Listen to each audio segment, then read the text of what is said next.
दोस्तों, मैं जो कहानी आपको बताने जा रहा हूँ वह सब मेरे एक दोस्त प्रेम के साथ हुआ था। प्रेम उड़ीसा में सुंदरगढ़ डिस्ट्रिक्ट का रहने वाला है और ये बात तब की है जब प्रेम ने 10वीं के एग्ज़ाम दिए थे।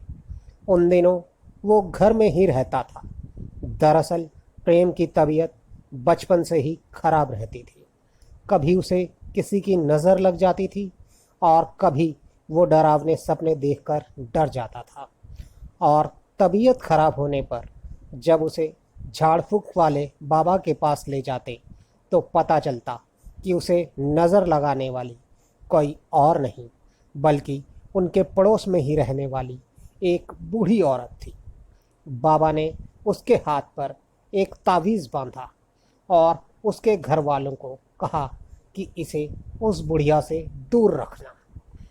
प्रेम के घर वालों को तो यह बात पता थी कि वही औरत प्रेम को नज़र लगाती है, पर प्रेम को इस बारे में कुछ भी नहीं पता था क्योंकि वह उस वक्त बहुत छोटा था। इसीलिए घर वालों ने उसे यह बात नहीं बताई। और अब प्रेम थोड़ा बड़ा हो चुका था। स्कूल के दिनों में प्रेम गर्मियों की छुट्टियों में ज़्यादातर वक्त घर में ही बिताता था क्योंकि उसके घर वाले उसको घर से बाहर ही नहीं जाने देते थे। लेकिन फिर भी वो किसी न किसी बहाने से घर के बाहर आ ही जाता था। और फिर एक दिन ऐसे ही वो शाम को घर वालों की नज़र से बचकर घर के बाहर आ गया। बाहर आने के थोड़ी देर बाद उसको वही बूढ़ी औरत नज़र आई। अंधेरा भी होने लगा था और उस वक्त वो बूढ़ी औरत कुछ ज़्यादा ही डरावनी लग रही थी। उसने प्रेम को रोका और मुस्कुराते हुए बोली, अरे प्रेम, तुम कितने बड़े हो गए हो। आजकल तुम नज़र भी नहीं आते हो। तो प्रेम बोला, मेरी गर्मियों की छुट्टियां चल रही हैं और इस बार मैं अपनी नानी जी के यहाँ भी नहीं गया। इतना सुनकर वह बुढ़िया मुस्कुराते हुए प्रेम के बालों में हाथ फेरने लगी और फिर प्रेम भागकर अपने घर चला गया।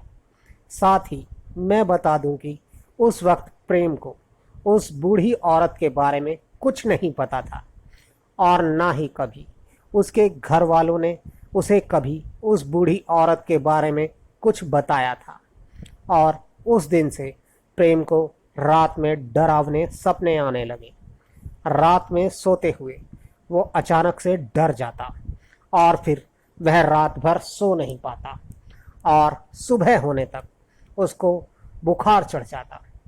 उसके साथ रोज ऐसा होता देख उसके घर वाले भी परेशान हो गए। और फिर एक रात प्रेम को सपना आया। सपने में वो बुढ़िया प्रेम के पास आई और उसने प्रेम से बोला कि चलो मेरे साथ चलो, हम जंगल में घूम कर आएंगे। और प्रेम उसके साथ जंगल में चला जाता है। जंगल के अंदर एक जगह पर आग जल रही थी और वो बुढ़िया उसे वहीं ले जाती है और वहाँ जाकर वो देखता है कि वहाँ और भी बहुत सारी औरतें खड़ी हैं बिना कपड़ों के। वो मुड़कर उस बुढ़िया की तरफ देखता है तो वो उसी की तरफ घूर रही होती है और फिर वो उसे देखकर ज़ोर ज़ोर से हंसने लगती है। और फिर वहाँ खड़ी वो सारी औरतें भी प्रेम की तरफ देखकर ज़ोर ज़ोर से हंसने लगती हैं। और वो सब देखकर प्रेम डर के मारे वहाँ से भाग जाता है और इसी के साथ प्रेम की आंख खुल जाती है और प्रेम ने अपने सपने की यह सारी बात अपने घर वालों को बताई। तो उसके घर वाले उसको उसी बाबा के पास लेकर गए जिसके पास वो उसे बचपन में लेकर जाया करते थे। बाबा ने फिर उसका झाड़ फूंक किया और बताया कि उसका तावीज़ जो उसने उसे बचपन में दिया था वो खराब हो गया है। फिर उसने प्रेम से पूछा कि कहीं तुमने उस बुढ़िया से बात तो नहीं की। तो प्रेम ने हाँ में सर हिलाया।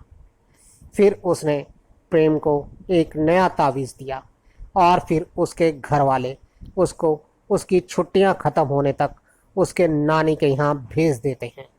लेकिन फिर वो 2 हफ्ते बाद ही वापस बुला लिया जाता है।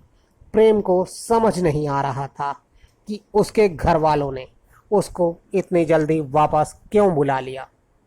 लेकिन घर आकर उसको पता चलता है कि वह बुढ़िया मर चुकी है और यह सुनकर वह खुश हो जाता है कि अब वह आराम से घर के बाहर जा सकता है। फिर वो शाम को हमारे साथ फुटबॉल खेलने आने लगा। एक शाम ऐसे ही वो फुटबॉल खेलकर वापस आ रहा था कि उसने उस बुढ़िया के घर की तरफ देखा। उसे वो घर देखकर ही डर लग रहा था और वो चुपचाप अपने घर आ गया और खाना खाकर सो गया। रात में सोते हुए उसको फिर से एक सपना आया और उसने सपने में देखा कि वो उस बुढ़िया के घर के बाहर ही खड़ा हुआ है। वहाँ खड़े हुए उसे अभी कुछ ही देर हुई थी कि उस घर का दरवाज़ा खुला और उसमें से वही बुढ़िया बाहर निकल कर आई और वो प्रेम को घर के अंदर आने का इशारा करने लगी। लेकिन इस बार प्रेम ने उसकी बात नहीं सुनी। वो पीछे मुड़ा और वहाँ से भागने लगा और तभी उसकी आँख खुल गई। प्रेम ने उठकर टाइम देखा तो उस वक्त सुबह के 4:10 हो रहे थे। उसने यह बात किसी को नहीं बताई और इस बार उसे बुखार भी नहीं आया। लेकिन फिर अगली रात वो देर तक जग रहा था और करीब 12 साढ़े 12 बजे को टॉयलेट के लिए वह बाहर गया, क्योंकि उनका टॉयलेट घर के बाहर बना हुआ था। प्रेम जब टॉयलेट से बाहर आ रहा था तो उसकी नज़र उसी बुढ़िया के घर की तरफ बढ़ी। उस तरफ अंधेरा था, लेकिन चांद की रोशनी में उसने देखा कि वहाँ कोई खड़ा है। वो जो कोई भी था, उसके बाल भी काफ़ी बड़े थे जो नीचे उसके पैरों तक आ रहे थे और उसके हाथ बहुत पतले थे। और प्रेम के देखते ही देखते वो साया उसके सामने आकर खड़ा हो गया और वो देखते ही प्रेम वहीं बेहोश हो गया। और फिर जब उसकी आंख खुली तो वो अपने बेड पर लेटा हुआ था और उसके घर वाले उसके सामने खड़े थे। साथ में वो बाबा भी था। फिर घर वालों ने बाबा को बताया कि ये हमें बाहर ज़मीन पर पड़ा हुआ मिला और इसकी नाक से खून निकल रहा था। तो उस बाबा ने बताया कि वो उस बुढ़िया की आत्मा थी और वो इसे अपने साथ लेने आई थी। लेकिन अपने तावीज़ की वजह से यह आज बच गया। लेकिन अब यह तावीज़ खराब हो गया है और अब कोई और तावीज़ भी इसके काम नहीं आ सकता। फिर उसने प्रेम के माता पिता से बोला कि अब यह यहाँ नहीं रह सकता। अगर इसे जिंदा देखना चाहते हो तो इसे यहाँ से कहीं और भेज दो। फिर प्रेम को उसके माता पिता ने उसकी नानी के यहाँ भेज दिया और वह वहीं से अपनी पढ़ाई करने लगा। कुछ समय बाद उसके माँ बाप भी वहाँ से वह घर बेचकर चले गए। वो बताते थे कि प्रेम के जाने के बाद भी वो बुढ़िया कई बार उन्हें अपने घर के बाहर घूमते हुए दिखाई दी थी। दोस्तों, अब चलते हैं आज की अगली कहानी की ओर। मेरा नाम राज है और मैं महाराष्ट्र के नासिक का रहने वाला हूँ। और जो घटना मैं आज आपको बताने जा रहा हूँ, यह सब तब हुआ था जब मैं 30 साल का था। वह गर्मियों के दिन थे। मैं एक सामाजिक संस्था के लिए काम किया करता था। मेरे पिताजी एक किसान हैं, लेकिन मैं किसान नहीं बनना चाहता था, बल्कि मैं लोगों की और गरीबों की मदद करना चाहता था। मैंने अपनी सेविंग्स करके कुछ पैसे जोड़े थे और उसी पैसों से मैंने एक छोटा सा फ्लोर खरीदकर वहाँ अपना ऑफिस बना लिया था। ऑफिस में काम ख़त्म कर कर घर जाने में मुझे काफ़ी देर हो जाती थी।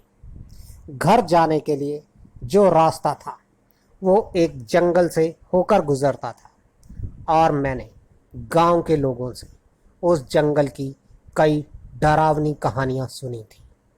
वो लोग बताते थे कि उस जंगल में एक आदमी की आत्मा घूमती है, जो रात होते ही वह आत्मा शिकार पर निकलती है। मुझे इन सब बातों पर बिल्कुल भी यकीन नहीं था और जंगल का रास्ता काफ़ी छोटा पड़ता था। इसीलिए मैं उसी रास्ते से ऑफिस आया जाया करता था और फिर एक रात मैं अपने ऑफिस से घर वापस जा रहा था। उसी जंगल से होते हुए मैं जंगल से जा ही रहा था कि तभी मुझे अचानक ठंड लगने लगी। मैं हैरान था क्योंकि वह गर्मियों का मौसम था और मैं अभी कुछ ही आगे बढ़ा था कि तभी मेरी नज़र एक पेड़ पर पड़ी और तभी एक लड़की उस पेड़ के नीचे गिरी। मुझे लगा शायद वह बेहोश हो गई है और मैंने उसे चेक करने के लिए जैसे ही उसके कंधों को छुआ तो अचानक उसने मुझ पर हमला कर दिया। लेकिन मैंने गले में एक हनुमान जी का लॉकेट पहना हुआ था। जैसे ही उसने मुझ पर हमला किया, उसका हाथ उसी लॉकेट पर लगा और फिर वह लड़की अचानक से गायब हो गई। फिर मैं किसी तरह अपने घर पहुंचा। उस दिन के बाद से मैं कभी भी अकेला उस जंगल के रास्ते से नहीं गया। शायद गांव वाले जिस आत्मा के बारे में बताते थे, यह वही आत्मा थी जो एक लड़की का रूप लेकर मुझे मारने आई थी। लेकिन ऊपर वाले की कृपा से मैं उस दिन उससे बच गया। दोस्तों, अब चलते हैं आज की अगली कहानी की ओर। दोस्तों, अक्सर लोग कहते हैं कि शाम होने के बाद पेड़ पौधों को हाथ नहीं लगाना चाहिए। कहा जाता है कि आत्माएं रात के समय ही पेड़ पर सबसे ज़्यादा होती हैं। दरअसल ऐसा ही कुछ हुआ था मोहम्मद वसीम के एक साथी के साथ, जिसका नाम रोज़ी था, जो झारखंड में रहते थे। रोज़ी बचपन से ही मेहनती था। वह हर काम बहुत ही मेहनत के साथ करता था। बचपन बीत जाने के बाद सब बड़े हुए तो रोज़ी एक कंपनी में काम करने लगा। उसके काम करने के अंदाज से सब उससे बहुत ही खुश रहते थे। वह जहाँ काम करता था वहाँ एक बहुत बड़ा मैदान था और उस मैदान में आम के बहुत से पेड़ थे। पर कहा जाता था कि उस मैदान में आज से 70 साल पहले मुर्दों को जलाया जाता था, यानी कि वह एक शमशान घाट था और तब से उस जगह का नाम ही मुर्दा घर पड़ गया था। परंतु अब वहाँ कंपनी बन चुकी थी और वह मुर्दा घर अब एक पार्क बन गया था, जहाँ ऑफिस के फ्री टाइम में लोग आकर बैठा करते थे। वैसे भी यह 70 साल पुरानी बात है, तो कहाँ आज के लोग इन सब बातों पर विश्वास करते हैं। परंतु एक दिन जब ऑफिस में काम करते हुए उसे समय हो गया था, तो उसने सोचा कि आज वह घर जाते समय पेड़ पर से आम तोड़कर ले जाएगा। परंतु वह कहाँ जानता था कि उसकी यह बेवजह की गलती उसके लिए कितनी खतरनाक साबित हो सकती थी। वो तकरीबन 9:30 बजे अपना काम ख़त्म कर कर उसी मैदान में गया जहां आम के बहुत सारे पेड़ लगे हुए थे, और फिर उन पेड़ों पे से वह एक पेड़ पर चढ़कर आम तोड़ने लगा। उसने आमों से एक थैला भरा और वहां से जाने लगा। वह अभी आधे रास्ते ही चला होगा कि उसे ऐसा लगने लगा कि जैसे कोई उसके पीछे पीछे चल रहा है, लेकिन उसने जब पलट कर देखा तो उसके पीछे कोई भी नहीं था। हालांकि पीछे कोई नहीं था, पर फिर भी वह थोड़ा डर गया था और फिर वह आगे की तरफ बढ़ने लगा। रोजी का घर उसकी कंपनी से ज़्यादा दूर नहीं था और इसीलिए वह पैदल ही आया जाया करता था। वह जैसे जैसे आगे बढ़ता जा रहा था, उसे ऐसा लग रहा था कि सच में कोई उसके पीछे पीछे चल रहा है। परंतु जैसे ही वह पीछे को मुड़ता तो उसे अपने पीछे कोई नज़र नहीं आता। यह हरकतें बार बार होने पर अब वह बहुत ज़्यादा परेशान हो गया था, और तभी चलते हुए उसे रास्ते पर 2 लोग और दिखाई दिए जो कि उसी की तरफ आ रहे थे। रोजी ने थोड़ी हिम्मत बांधी, उसे उम्मीद की एक किरण दिखाई दी और फिर वह तेजी से उनकी ओर बढ़ने लगा।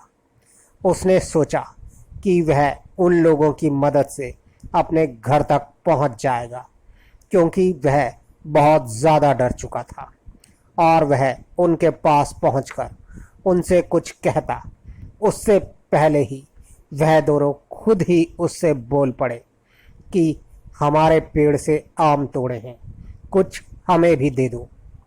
यह सुनकर रोजी एकदम चुप हो गया। वह उन्हें गौर से देखने लगा और वह समझ गया कि यह कोई आम लोग नहीं है और यह कुछ और ही है।